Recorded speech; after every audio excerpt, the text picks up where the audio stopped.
Halo, selamat siang untuk teman-teman sekalian. Terima kasih masih setia mampir di channel saya.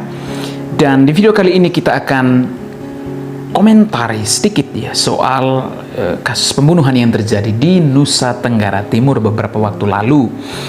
Dan kita juga akan fokus sedikit pada statement Kapolda NTT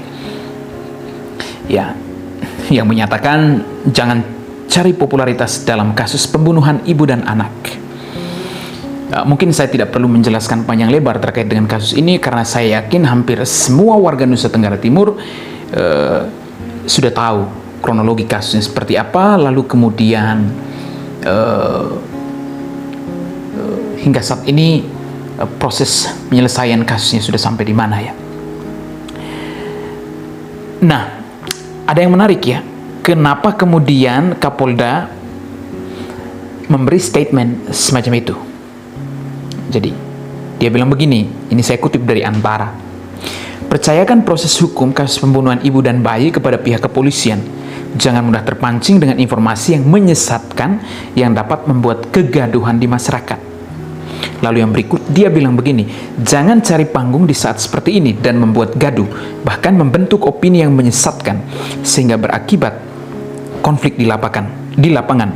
Kemudian juga jangan membangun narasi dan persepsi sendiri-sendiri yang dapat membuat kegaduhan, ujar dia. Ini dikutip dari Antara. Jadi teman-teman sekalian, mungkin Anda juga sudah bisa membaca arahnya kemana. Karena memang kalau kita pantau, kasus ini cukup lama bergulir di media sosial dan hingga hari ini diskusi seputar kasus pembunuhan ibu dan anak ini terus terjadi, terus bergulir di beberapa media-media besar, Facebook misalnya. Dan hampir secara keseluruhan publik Nusa Tenggara Timur atau netizen mencurigai dan seolah-olah tidak percaya dengan kinerja atau profesionalisme pihak kepolisian. Mereka mempertanyakan itu, kerja-kerja investigatif dari aparat kepolisian.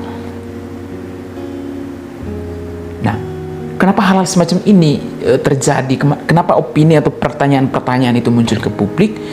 Ya, yang kita bisa lihat dari peredaran narasi di ruang publik itu sebetulnya karena netizen sendiri merasa tidak puas dengan penetapan tersangka kasus pembunuhan ini, penetapan tersangka tunggal oleh aparat kepolisian, karena berdasarkan asumsi yang beredar, opini yang beredar, bahwa pelaku pembunuhan itu bukan satu orang, dia bukan tunggal, tetapi ada dalang di balik itu, atau ada pelaku-pelaku lain di balik itu.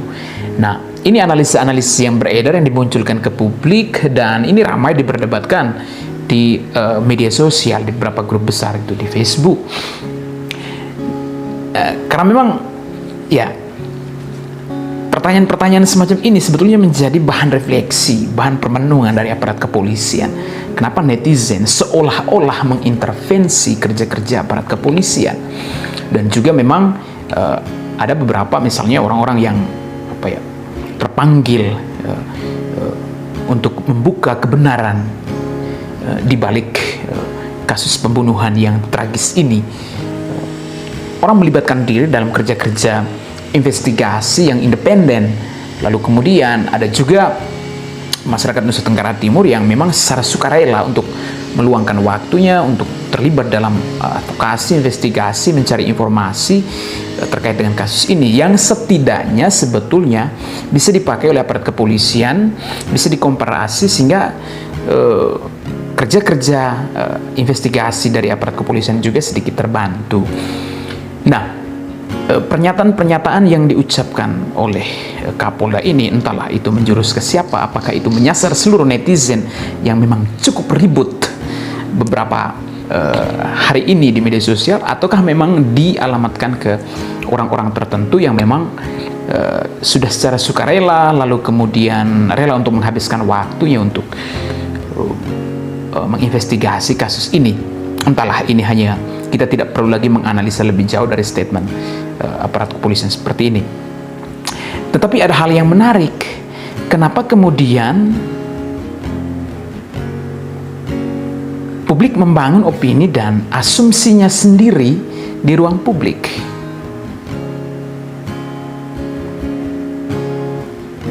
Apakah mereka tidak percaya lagi dengan kinerja kepolisian? Apakah mereka tidak percaya lagi dengan kerja-kerja profesional investigatif dari aparat kepolisian? Ataukah ada hal lain? Atau mungkin mereka mencium ada kompromi di balik penyelesaian kasus ini? Ada hal yang ditutup-tutupi. Dan saya pikir dalam ruang demokrasi hal-hal semacam ini perlu. Kecurigaan-kecurigaan publik itu perlu. Jadi memang tidak ada satu lembaga pun yang kudus dalam tanda kutip ya, yang suci.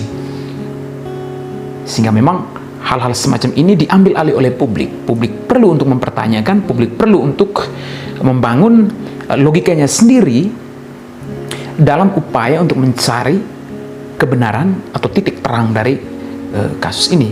Meskipun mereka tidak punya otoritas lebih seperti yang dimiliki oleh aparat kepolisian. Tetapi kemudian ini juga bisa dilihat dalam konteks bagaimana masyarakat Nusa Tenggara Timur itu mendukung kerja-kerja pihak kepolisian agar mereka lebih profesional dalam menangani kasus ini. Nah, teman-teman, mungkin kita akan kembali lagi dulu ya ke masa-masa dulu ketika misalnya Gus Dur seling dengan guyonan dan lawakannya yang menyebut hanya ada 3 polisi yang jujur di Indonesia. Dia menyebut yang pertama itu adalah patung polisi, lalu kedua polisi tidur, dan yang terakhir itu dia menyebut Jenderal Hogeng ya. Oke, nah teman-teman, mungkin kalau kita ngomong soal Jenderal Hogeng ini, dia itu salah satu tokoh kepolisian Indonesia yang pernah menjabat sebagai kepala kepolisian RI yang kelima, dan dia terkenal sebagai polisi yang paling berani dan jujur di Indonesia. Dan Hogeng juga hidup pada era di mana banyak pejabat pemerintah yang korup, sehingga kemudian Gus Dur memberi pengakuan semacam itu bahwa Hogeng adalah satu-satunya polisi yang jujur di Republik ini.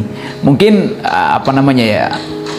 ini adalah kritikan karena memang Gus Dur itu sering mengkritik dengan cara guyon ya. Tetapi ada makna yang ingin disampaikan Gus Dur. Kalau misalnya aparat kepolisian memberi ruang reflektif sejenak saja bahwa pertanyaan atau kritik atau guyonan dari Gus Dur itu juga itu bisa dibaca dalam konteks lain yang dimainkan perannya oleh masyarakat Nusa Tenggara Timur saat ini. Bagaimana kemudian mereka sudah semacam tidak percaya lagi dengan kinerja aparat kepolisian, lalu kemudian segala keterangan yang diucapkan oleh aparat kepolisian akan dianggap sampah. Bisa jadi seperti itu. Sehingga kemudian mereka terus dengan logikanya masing-masing, mereka terus membangun narasi, mereka terus membangun asumsi di ruang publik. Tetapi dengan satu intensi utama itulah bahwa kasus ini benar-benar diselesaikan secara profesional. Oke. Karena memang kalau kita membaca misalnya begitu banyak kasus yang terjadi di Indonesia yang berhenti di meja kepolisian. Entahkah karena memang ada kompromi di balik itu, ataukah memang mekanismenya harus seperti itu. Tetapi kita mesti akui bahwa tubuh kepolisian Republik Indonesia hari-hari ini juga banyak disoroti ya, terkait dengan profesionalismenya, terkait dengan kerja-kerja investigatif lainnya ya, berkaitan dengan penyelesaian perkara atau kasus-kasus di Indonesia. Dan saya pikir Kapolda juga tidak perlu merasa risih dengan hal-hal semacam ini. Fokus saja dengan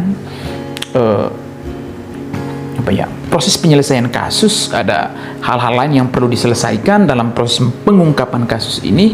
Tetap fokus dengan kerja-kerja kepolisian dan biarkan publik dengan nalar dan logikanya sendiri. Karena ruang demokrasi semacam ini ya, nafasnya itu adalah kebebasan ya. Jadi orang boleh saja untuk mengungkapkan sesuatu, orang boleh saja untuk mencurigai kemapanan sebuah lembaga tertentu yang mungkin oleh sebagian orang dianggap suci dan kudus. Tetapi publik merasa ada kejanggalan ya, publik perlu untuk mempertanyakan itu, publik perlu untuk mencurigai itu. Dan ini fair secara demokrasi. Sehingga nanti mungkin sekali lagi ada hal-hal atau analisa-analisa yang mungkin masuk akal sesuai dengan cara berpikir kepolisian. Misalnya para kepolisian ya bisa dikomparasi, bisa dibandingkan, bisa dihimpun sehingga jadi satu kekuatan bersama, sehingga itu akan membantu kerja-kerja pihak kepolisian ke depannya dalam mengungkapkan dalang dibalik kasus ini. Apakah memang nanti hanya ada satu pelaku tunggal yang sudah ditetapkan tersangka pada waktu lalu, ataukah memang ada pelaku-pelaku lain? Karena memang ada beberapa nama yang disodorkan netizen, walaupun itu secara otoritas netizen tidak punya kekuasaan penuh ya untuk untuk menyeret nama-nama tersebut ke ruang publik ya. Tetapi memang pada kasus ini ketika nalar publik dimainkan dan hampir semua mayoritas publik ikut berkomentar dan menganalisa dengan satu kecurigaan dan pertanyaan yang sama bahwa ada kejanggalan, lalu kemudian masih ada pelaku di balik peristiwa ini, maka saya pikir hal ini juga perlu untuk diperhitungkan oleh aparat kepolisian. Jadi marwah aparat kepolisian juga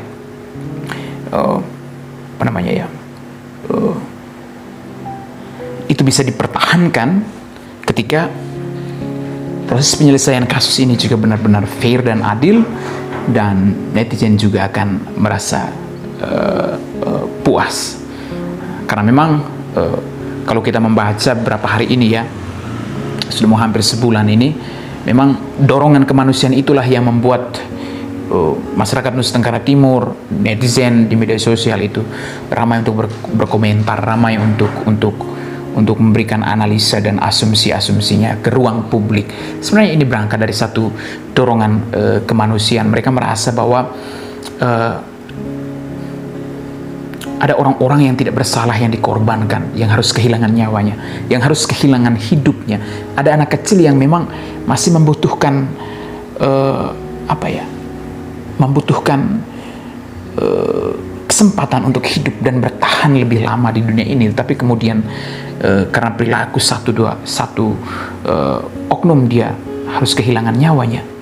Jadi hal-hal inilah yang mengikat emosional warga Nusa Tenggara Timur, netizen,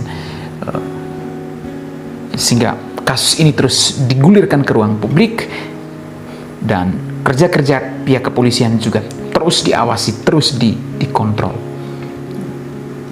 Jadi memang sekali lagi aparat kepolisian tetap dengan kerja-kerja kolektif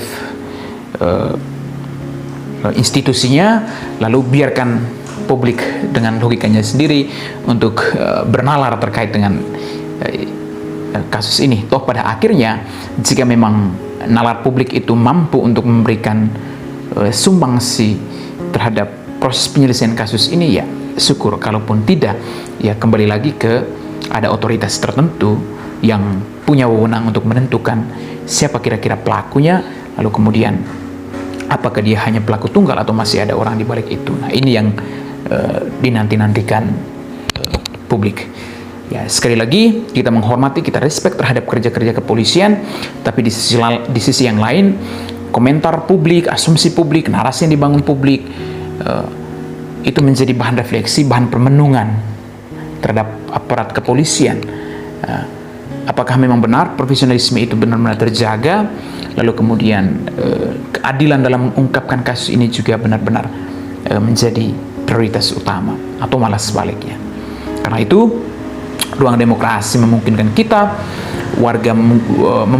agar warga bisa mengontrol jalannya kasus ini. Terima kasih banyak. Terima kasih sudah nonton video ini. Jangan lupa komen, like, dan subscribe.